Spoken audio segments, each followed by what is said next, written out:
it's not just starting with doing the physical work on site first.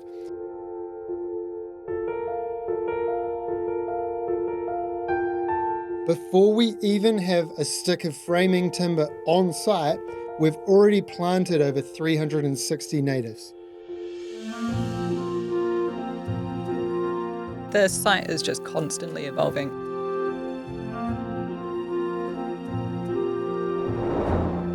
We are finally at the point of everything being locked in.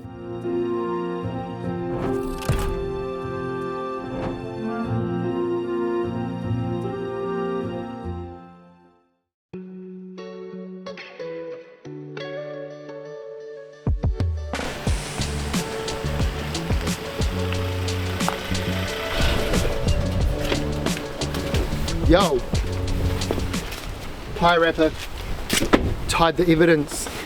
I don't eat pies, so just veggies, broccoli. Hey babe.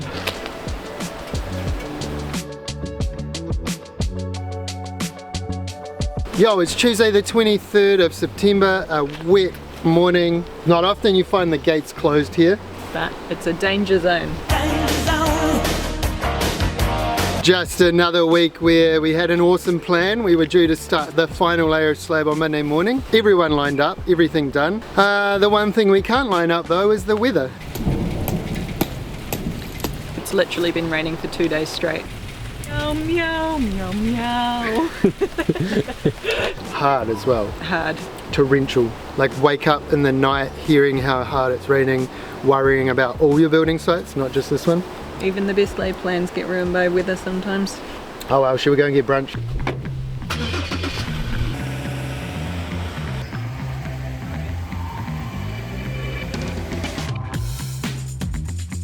So nothing is happening on site, but behind the scenes we've actually been working on landscaping quite a bit. So we thought we'd talk about that this week. Yeah, like we've locked in a lighting plan, we've locked in the grounding zone, we've locked in the entranceway, we've even got a name for the property. Can't wait to hear more about that, babe. Coming right up. I love the accents today. Hey, I'm Josh. I built a here in New Zealand. Oh, I've got an American accent.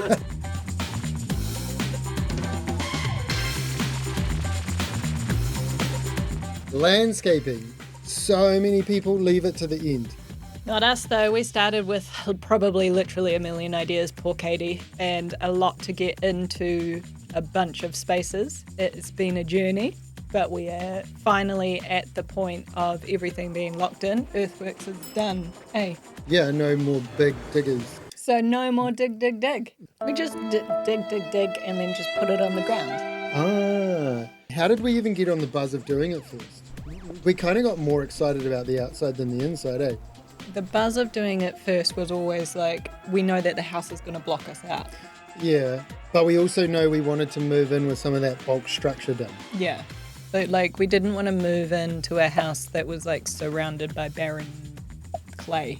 Yeah, we both know that it takes so long for that part of the project to come to completion, eh? Yeah, and like if we were to slowly chip away at it once we moved in, it would literally take years.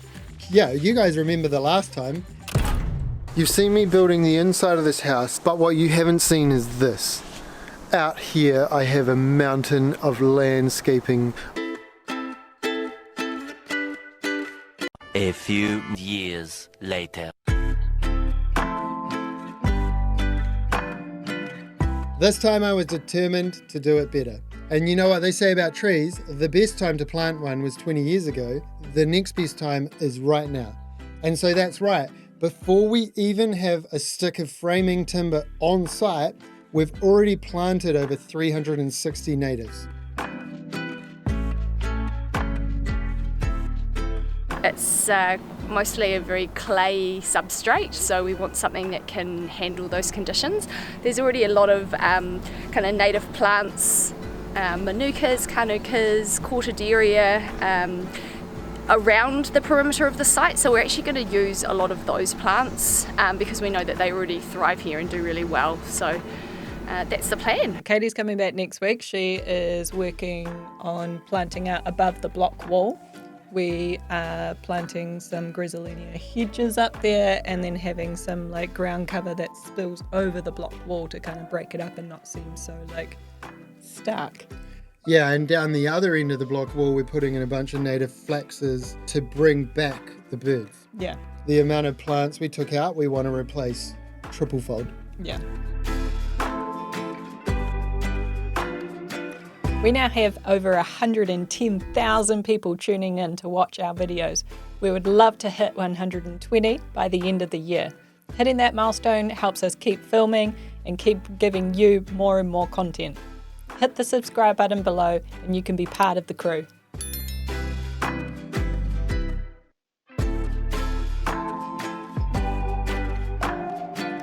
I think it's real important to note that the most important part of landscaping is having a plan.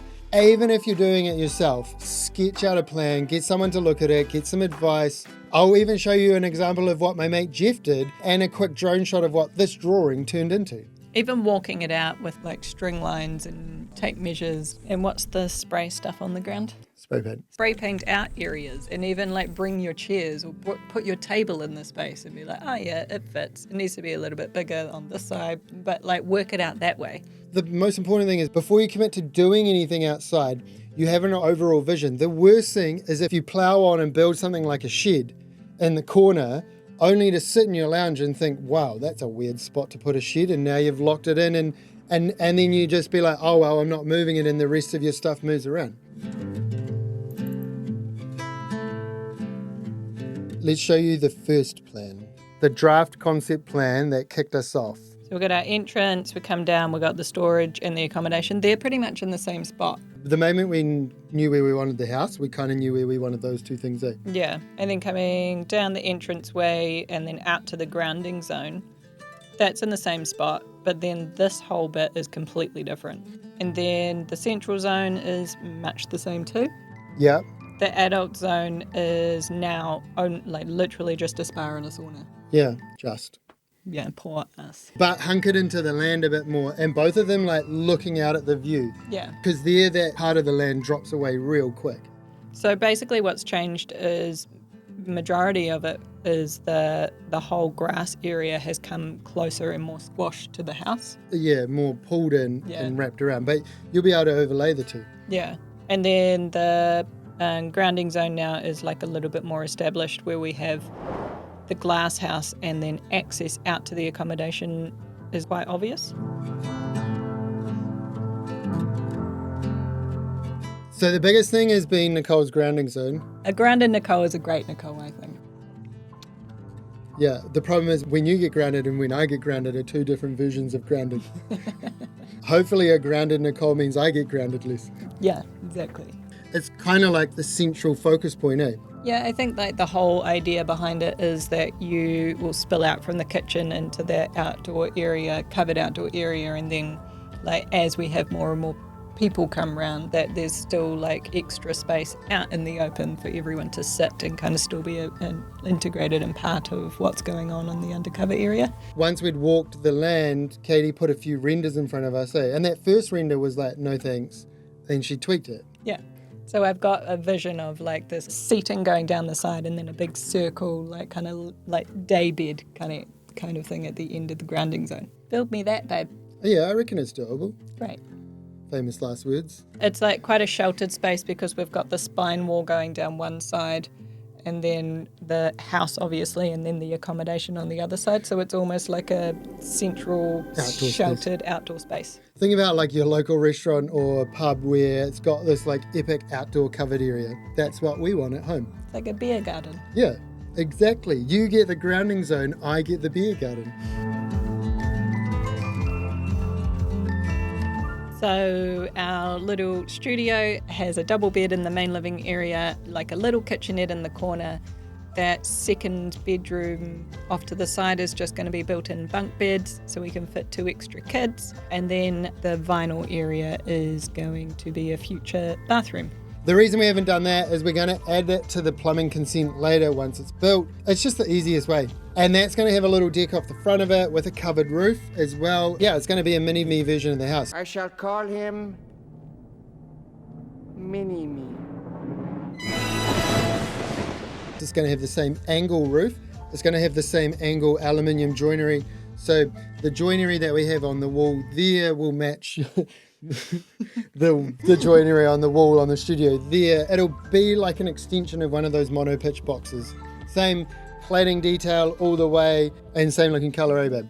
And then just like hidden by, surprise, surprise, more plants. My idea is that hedging kind of goes like that and you kind of zigzag into it, so it just looks like there's just straight hedging all the way through. Tell us about the lighting plan real quick. What was it like doing an outdoor lighting meeting? What was that like? It was extensive. I think I've always had in my head, like, we have to light up at least down the driveway, and we have to think about where all these conduits and things are going in the ground now. Yeah. Having a landscaping plan meant that we were able to mark out exactly where we're going to put lights, which I think is important at this stage. But it's just another thing you need to think about. So lots of decisions around lighting, but I think we're pretty much locked in. It helps to have epic designers and a landscaping plan. It was actually so much fun. I think it was like cool having visuals. Do you want this one or this one? Well, actually, I like bollards. Do you want spotlights on your steps or one strip? Actually, I like the strip look. Yeah, and kind of saying to them, like, the front of the house is really polished and like needs to like look kind of like grand, and then the back of the house is like dock styles, can be bollards, can be kind of like natural. Natural, just feeling like you're like being taken on a journey down into the bush. When she says DOC, she means Department of Conservation. They are an awesome service we have here in New Zealand, and we have so many backcountry huts that you can book for like as little as $10 a night or something. Yeah, we've love them. Stayed in a few. I have encouraged her all the way up a hill, and remember Nelson? 0 complaints. Well, the moment I took your bag off you. 2 out of 3 times that I travel with Nicole, I end up like this.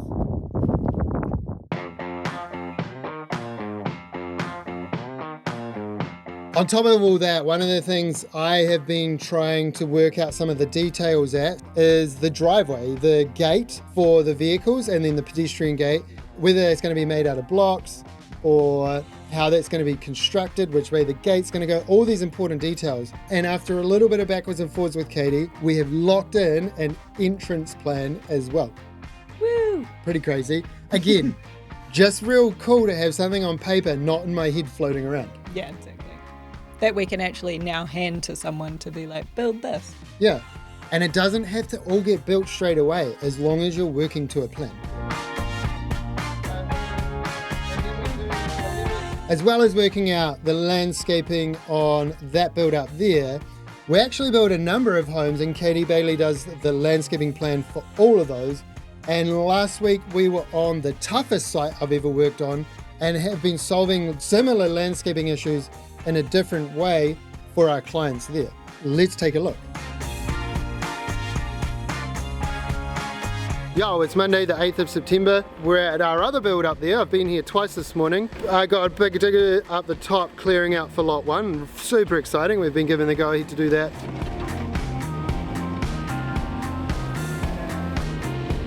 Also come back meeting Katie Bailey, the landscape extraordinaire. Pilots between these. That's a real joy. I need to soften it. We are working through all the details that don't end up on a plan. See, the houses have consent, and that's all about how you're going to build the houses. And then there's a resource consent for the driveway and the services, but the magic is how you plug the gaps between those two. All of the little intricate details between driveway and house, from like garden edging, letterbox, planting, how are you going to finish off every single area?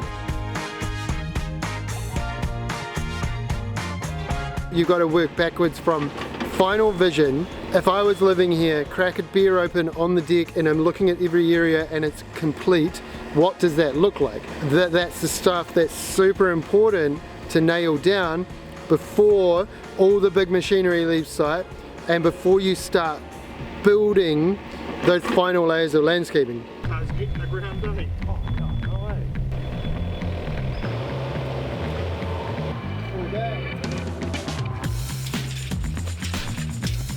Well, it's been really epic building our own house and thinking about our landscaping for our clients, because now we can say to them, do you want us to do the landscaping like we would do it at our house?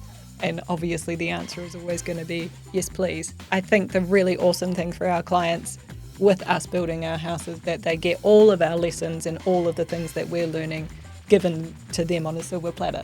And just like that build up there, now that we've got the landscaping plan forming, we can work towards it, and we don't have to do it all in one go. It's something we can give the owners and the house, and they can complete over the next couple of years at their own pace. As well as building their place, let me talk to you about building your place. We grow up here in the heart, and we love this place just as much as we love building houses. We love the process of seeing them go from an idea to a completed product, and we love taking care of all the details start to finish. If you're looking for us to build your house the way we'd build our house, get in touch.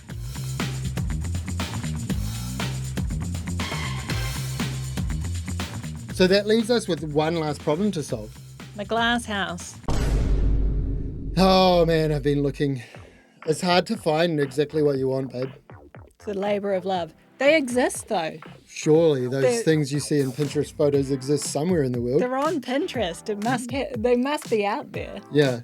We're going to do the foundation. That bit's locked in. We know what the floor is, right? Yeah. And I Cue think back to that day where there was nothing on site but mud, and she's talking about a rug. Can I polish it? You could, but it'll be super slippery if it's wet. Put rugs down. Oh, yeah. Yeah, you could.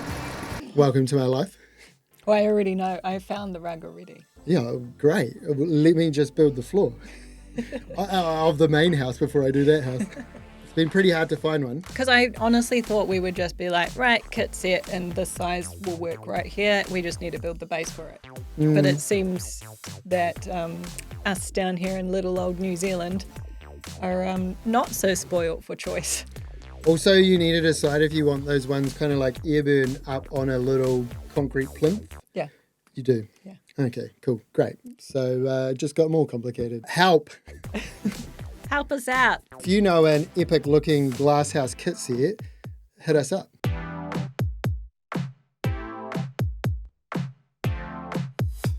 Josh and I actually like naming stuff. I think it's important, It's actually quite fun to name things. but it gives it a life of its own. Like while it's being built, it's called That Build Out There, right? And then while the other house was being built, it was the section nobody wanted. It's just more fun. I suppose a good name gives something life, right? Yeah. So the house name is Ithaca. What does Ithaca mean to you, babe? When I was a young'un, I lived in the Greek Ionian Islands, and there is a island there called Ithaca. It's one of my favourite islands that we visited every couple of weeks. And so the whole Ionian side of the coast is the setting for Homer's Odyssey, which is a book. A few years later. This is definitely the long version. That's not the version you've told me. Well, maybe you did. Probably about a year ago now, I heard a poem, and it talks about Ithaca being about the journey and not about the destination. And it just made me think that really we love the journey of this, and the destination is the gold at the end of the rainbow, but it's not the reason for doing it. Yeah, we're having so much fun. Both building the house, running the company, making these videos. Yeah.